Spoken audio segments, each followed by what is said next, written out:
الحمد للہ رب العالمین والصلاة والسلام علی سید الانبیاء والمرسلین اما بعد۔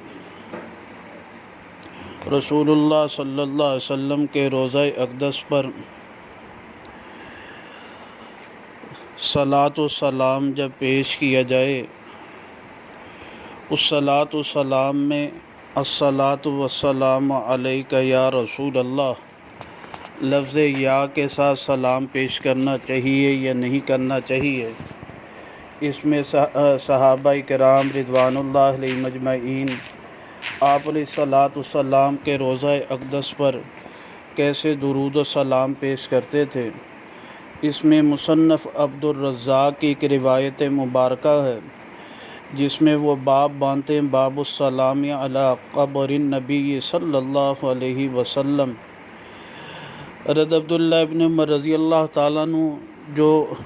سنت کی بہت زیادہ اتباع کرنے والے تھے،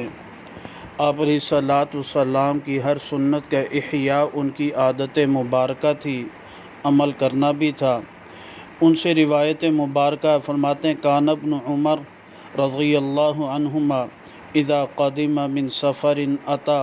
قبر النبی صلی اللہ علیہ وسلم فقال السلام علیک یا رسول اللہ، السلام علیک یا ابا بکر، السلام علیک یا ابتاہ۔ اس روایت کے حضرت عبداللہ ابن عمر رضی اللہ تعالیٰ عنہ جب بھی سفر سے آتے، نبی پاک صلی اللہ علیہ وسلم کی قبر پر اس الفاظ کے ساتھ صلاۃ و سلام پیش کرتے، السلام علیک یا رسول اللہ۔ پھر حضرت ابو بکر صدیق رضی اللہ تعالیٰ عنہ کی قبر پر بھی لفظ ایسے سلام پیش کرتے، السلام علیک یا ابا بکر۔